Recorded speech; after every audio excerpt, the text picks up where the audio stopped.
রাইসার প্রচন্ড মাথা ব্যথা করছে, সাথে ঘুমও আসছে না। কেমন শূন্যতা লাগছে চারিদিকে। বাড়ির কথা খুব করে মনে পড়ছে। যতই মারুক আর কাটুক, এতদিন তো তাদের উপরেই নির্ভর করে এসেছে। তাদেরকে কিভাবে ভুলে যাবে? সাথে বেশি করে সানজিদার কথাও মনে পড়ছে। সানজিদা যে কোথায় গেল, কেন গেল, সেটা জানতেই পারল না। অনেক কষ্ট হচ্ছে সানজিদার জন্য। আকাশ কুসুম ভাবতে ভাবতে বুকের ভেতরে প্রচন্ড ব্যথা অনুভব হলো। এই অসহ্য ব্যথা সহ্য করতে না পেরে উঠে দাঁড়ালো। দু হাত বা পাশের বুকে ধরে আছে। রুমের ভেতরেই হাঁটাহাঁটি করে স্বস্তি পেল না। দরজা খুলে হাঁটা দিল রান্নাঘরের দিকে। রাতে ড্রয়িং রুমে লাইটটা বন্ধ থাকে বলে অনেক অন্ধকার, এই জন্য আজকে কেরোসিনের শিশেওয়ালা ল্যাম্প জ্বালিয়েছে। এই যুগেও ল্যাম্প? অবশ্যই, কেন নয়। রাইসাকে যেই রুমে থাকতে দিয়েছে সেই রুমেই ছিল। বাড়ির প্রতিটি রুমের এমন একটা ল্যাম্প আছে, যাতে করে কারেন্ট গেলে অসুবিধা না হয়। রাইসা ঘর থেকে বের হয়ে রান্নাঘরের দিকে যাচ্ছে। যদি একটু চা করা যায়, চা খেয়ে অন্তত একটু ঘুম আসে আর এই যন্ত্রণাদায়ক ব্যথা থেকে মুক্তি মেলে। লাইটটা ধরে টিমটিম আলোয় এগিয়ে যাচ্ছে রাইসা। অন্ধকারে সোফায় বসে থাকা তেজের ওপরে নজর গেল না। এত রাতে কেউ বাইরে থাকবে, এটা ভাববার কথাও নয়।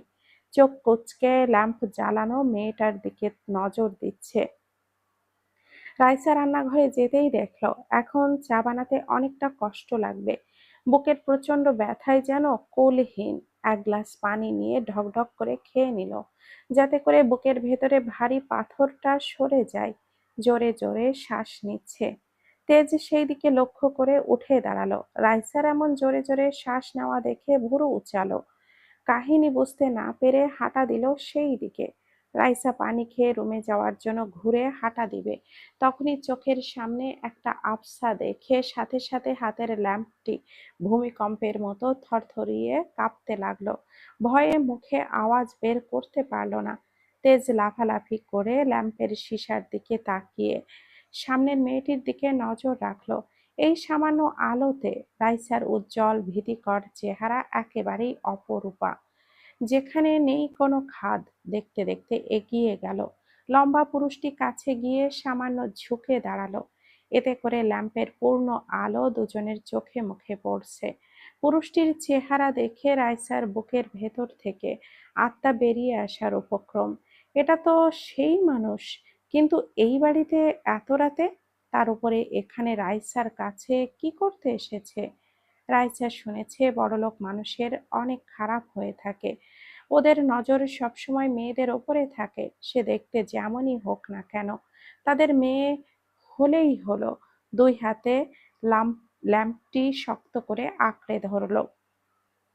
তেজ রাইসার এমন কাঁপাকাঁপি মেনে নিতে পারল না। বিরক্ত নিয়েই বলে উঠল, কি সমস্যা? এভাবে কেঁপে যাচ্ছ কেন? তোমাকে কি কারেন্টে ধরেছে? বেশ কণ্ঠটা ঝাঁঝালো ছিল, যার দরুন রাইসা চমকে উঠল। মাথা নিচু করে জিজ্ঞেস করলো, আপনি এখানে কেন এসেছেন? কেন? আমার এখানে আসা বারণ? কই, কোথায় লেখা আছে? দেখতে পাচ্ছি না তো। এমন অদ্ভুত উত্তরে রাইসা যেন হতবাক হলো। বাড়িতে কোনো কথা না বলে পাশ কেটে যেতে নিবে, তার আগেই তেজ থামিয়ে দিয়ে মুখোমুখি দাঁড়ালো। রাইসার এক হাতে তেজের হাতের মুঠোয় বন্দি। রাইসা হাত ছাড়ানোর জন্য মুচড়ামুচড়ি করছে। ভেতরে ফেটে যাচ্ছে তেজের স্পর্শে। এখন তার সম্মান হারানোর ভয় যেন অন্তরের গহীনে প্রতিধ্বনিত হয়ে বাজছে। আকুতি ভরা চোখে বলল, দয়া করে আমাকে ছেড়ে দিন, আমাকে যেতে দিন। আমি আপনার কি ক্ষতি করেছি? তেজ অবাক হয়ে বলল, কেন? আমি ধরলে সমস্যা? রাইসা মাথা নাড়িয়ে বলল, আমার হাত ছাড়ুন। তেজ দেখল রাইসার চোখে টলমল করছে অশ্রুকণা। ভয়ের থেকেও বেশি সম্মানের আকুলতা। তেজ বেশ জোরে সরেই ধমকে বলে উঠল, আমাকে ভয় পাচ্ছ কেন? ভয় পাওয়ার মতো কিছু বলেছি আমি? রাইসা এবার চোখের জল ছেড়ে দিল। গাল বেয়ে পড়ছে ঝর্ণা ধারা। একটা পুরুষ তার হাত ধরে আছে, এটা ভাবতেই নিজের উপরেই ঘেন্না আসলো। কেন বাইরে আসতে গেল? না আসলে তো এমন হতো না। পরপুরুষের ছোঁয়া নারীর জন্য বিষের সমতুল্য। আমার হাতটা ছেড়ে দিন দয়া করে। আমার পাপ লাগবে। অনুগ্রহ করে আমাকে স্পর্শ করবেন না। ছেড়ে দিন। যেতে দিন আমায়। আমি স্পর্শ করলে কি এমন হবে? কথাটা বলতে বলতেই তেজ রাইসার হাতটা ছেড়ে দিল। রাইসার চোখের জল অজান্তেই তেজের বুকে বিষাক্ত ধারালো ছুরির ন্যায় এফোর ওপর গেঁথে গেল। মেয়েদের অন্য পুরুষ স্পর্শ করলে তাদের পাপ লাগে, তাহলে কোনো পুরুষ স্পর্শ করলে পাপ লাগে না কেন? তেজের প্রশ্নে রাইসা জবুথুবু হয়ে গেল, কাঁপা কাঁপা গলায় বলল, নিজের স্বামী। তেজ রাইসার দিকে আরেক পল এগিয়ে গেল রাইসার উত্তর শুনে। নিজের দিকে এগোতে দেখে রাইসা হাড় কাঁপানো কাঁপুনি দিয়ে উঠল। বুকের ভেতরে ব্যথাটা আরো তীব্র হলো। দুই হাতে ল্যাম্পটি এতই শক্ত করে আঁকড়ে ধরলো, এই ল্যাম্পটি দিয়েই তেজের মাথায় বাড়ি দিবে এমন একটা মনে হলো। কিন্তু যে সামান্য জোরের কথা বলতে পারে না, তার দ্বারা এই কাজ বাদরের গলায় মুক্তার হার ছাড়া আর কিছুই না। তেজ এগিয়ে গিয়ে বলল, শোনো মৃগনয়নী, আমি স্পর্শ করলে যদি তোমার পাপ লাগে, তবে দুনিয়াতে বেঁচে থাকাই তোমার জন্য ভয়াবহ পাপ। তেজের এমন আগমনে রাইসা আর ঠিক থাকতে পারল না। ল্যাম্পটি হাতে নিয়ে ঢলে পড়ল মেঝেতে। না, মেঝেতে পড়েনি, তার পূর্বেই শক্তিশালী এক বাহুতে আশ্রয় পেয়েছে। সেই হাতের বাঁধনেই তার নিশ্চয়তা, যার নামে লিখে দিয়েছে বাকি জীবনের ভার। যে স্পর্শ করলে পাপ নয়, বরং খোদার আরশ থেকে পবিত্র রহমত ও ভালোবাসার সৃষ্টি হবে। কিন্তু বেচারি বোকা মেয়ে কিভাবে জানবে এটাই তার স্বামী? এক হাতে ল্যাম্পটি ধরে আরেক হাতে রাইসাকে ধরে রেখেছে। সামান্য আলোটুকু রাইসার মুখের কাছে ধরতেই তেজের বুকের ভেতর উথাল পাথাল শুরু হলো। ছোট ছোট চুলগুলো কপালে লেপ্টে আছে ঘামের জন্য।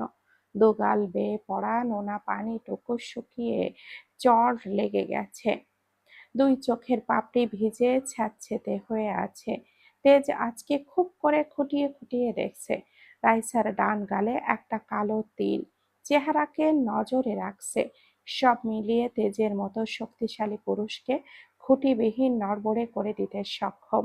চোখের উপরে দুটো চুল পড়ে থাকায় বিরক্ত মনে করে তেজ ফু দিল, যাতে করে চুলগুলো বিরক্ত না করে। অমনি ফু দেওয়ার বাতাসে ল্যাম্পটির জ্বলন্ত শিখা ধপ করে নিভে গেল। এতে করে বিরক্ত আসতেই সেকেন্ড লাগলো না। মেজাজ বিগড়ে হাতের তালুতে ইচ্ছে করছে আছাড় মেরে বাতিটা ভেঙে ফেলতে। ঘুম আসছিল না বলেই ড্রয়িং রুমে বসেছিল অন্ধকারে। একটা সিগারেট টেনে শেষ হতেই উঠে যাবে, তখনই সিঁড়ির দিকে তাকিয়ে সিগারেটের শেষ টানের ধোঁয়াগুলো নিমেষেই হা হয়ে বেরিয়ে গেল। আলাদা করে বের করতে হলো না মুখ খুলে। হাতে বাতি জ্বালিয়ে নামছে 90 দশকের এক রাজ্যের বন্দি রূপসী কন্যা, যার আগমনে তেজ নামক রাজপুত্রের বুকের কাল বৈশাখীর ঝড় বয়, যাকে দেখার আকুলতায় মনের মাঝে মহামারীর সৃষ্টি হয়। রাইসাকে নামতে দেখে তার উপরে উঠল না। রাইসা কি করে সেটা দেখার জন্যই চুপ করেছিল। এরপর এত কিছু হলো। চোয়াল শক্ত করে বলে উঠল, বালের অন্ধকার কিছুই ছাড়ছে না। সামনে আসলেই বালের কাহিনী শুরু হয়। যখনই দেখো 2 ইঞ্চি মুখের 120 হাত ঘোমটা লাগিয়ে আছে, নয়তো চারিদিকে অন্ধকার নেমে আসে, আর নয়তো ঠাস করে অজ্ঞান হয়ে যায়। এই মেয়ে, এই মেয়ের সমস্যাটা কি? আমি কি আকুল হয়ে বসে থাকি তাকে দেখার জন্য? কি মনে করেছে আমাকে? আমার সামনেই আসবো না? যা, আর সামনেই আসবো না। কথাটা তো বলে দিল তেজ, কিন্তু বাহুতে রাইসাকে অনুভব করতেই মুহূর্তেই বলা সকল কথা হারিয়ে ফেলল গহীনে। যা ভাববার পরে ভাববে। এখন আপাতত এই ঘোমটা বধূকে রুমে দিয়ে আসতে হবে।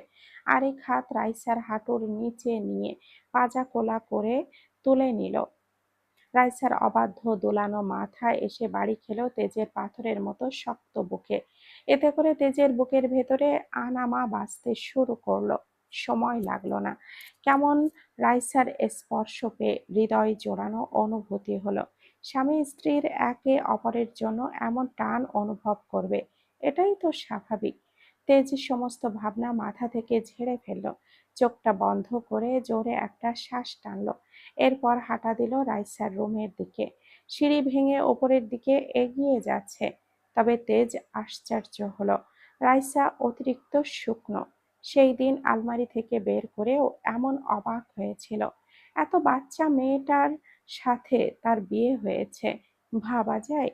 শুধু বিয়ে পর্যন্তই আটকে নেই, এখন তেজের বুকে ঝড় তুফান সুনামি পর্যন্ত বয়ে নিয়ে যায় এই 2 ইঞ্চির মেয়ে। বিছানায় শুয়ে কম্বল গায়ে টেনে দিল।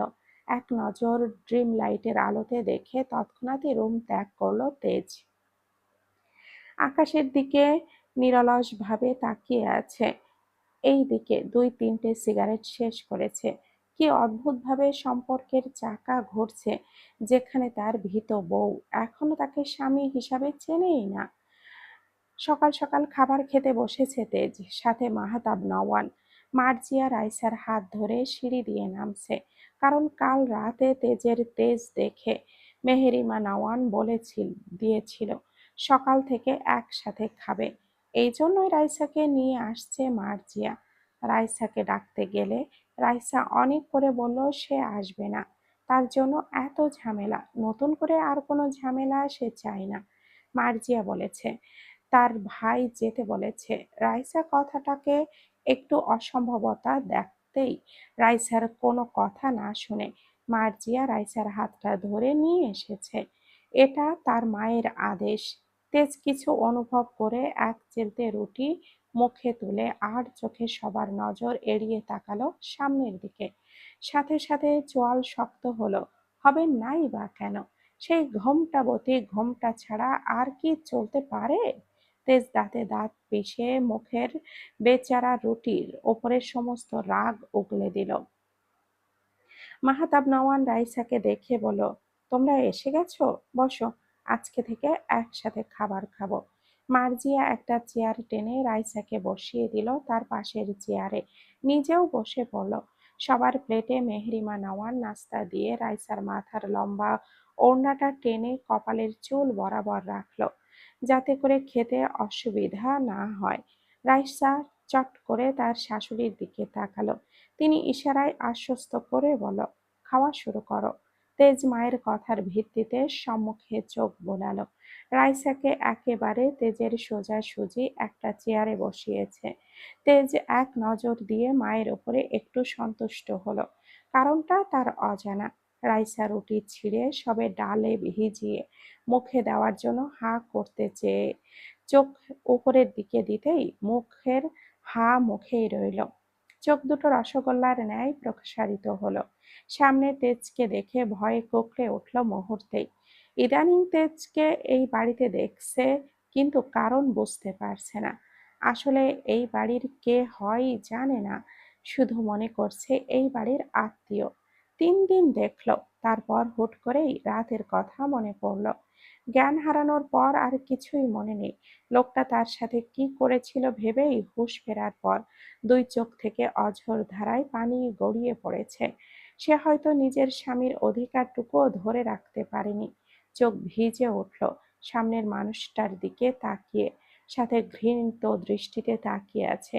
এই কথাগুলো মার্জিয়াকে বলবে কি বলবে না ভেবেই দোনো-মনো অতিক্রম করছে।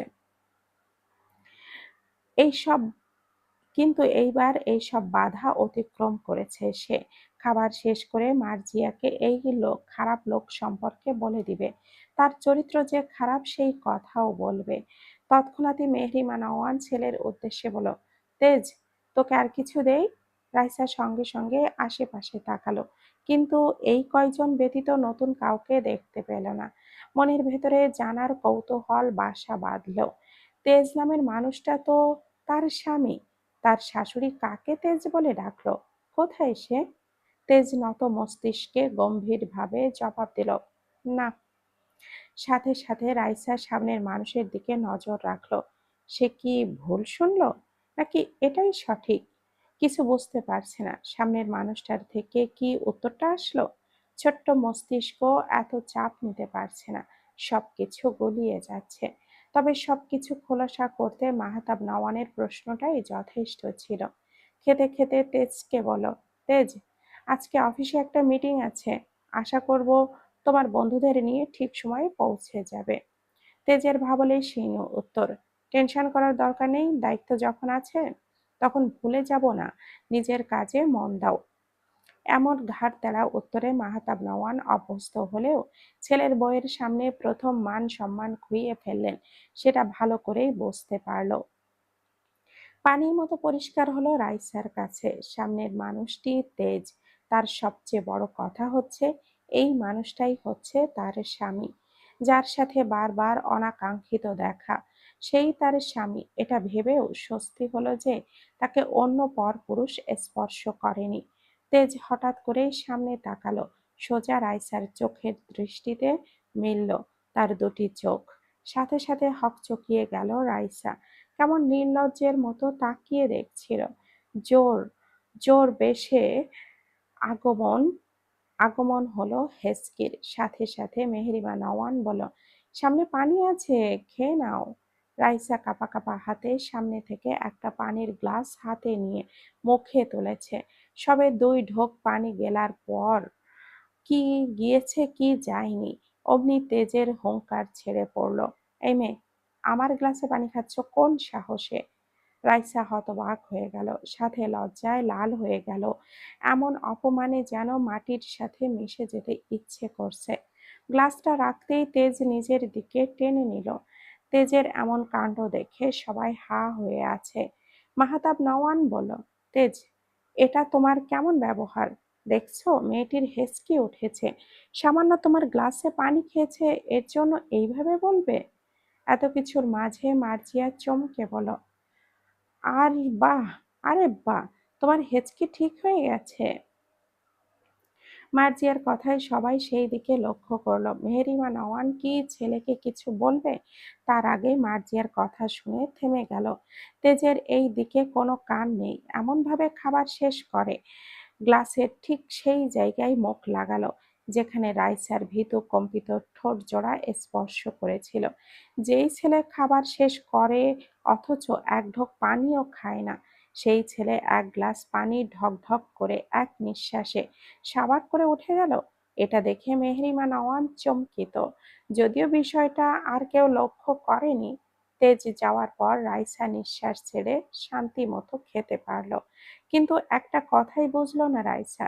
সে মনে করেছিল তার স্বামী বয়স্ক হবে, কিন্তু এত এ তো একজন সুদর্শন যুবক, যার দিকে তাকালে চোখ ফেরানো বহুত কষ্টের কাজ।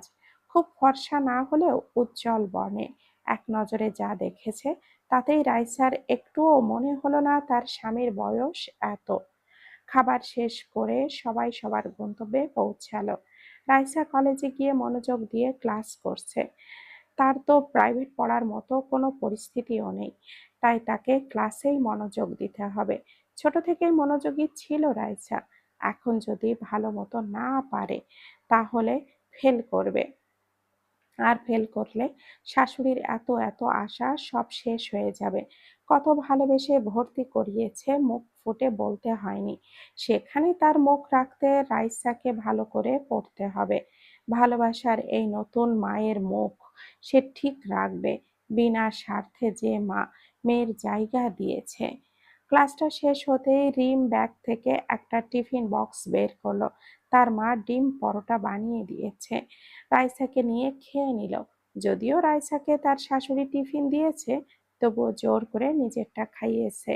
রাইসার টিফিনও রিম খেয়েছে। দুজনে মিলে খাবার শেষ করে নিয়েছে। বাকি ক্লাস করে ছুটি হলো। রাইসা আর রিম একসাথে হাঁটছে।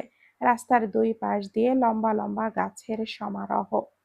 মানুষও হেঁটে চলেছে তাদের গন্তব্যে লক্ষ্য করে। রাস্তার পাশেই ঘাসের ওপরে বসেছিল কয়েকজন ছেলে।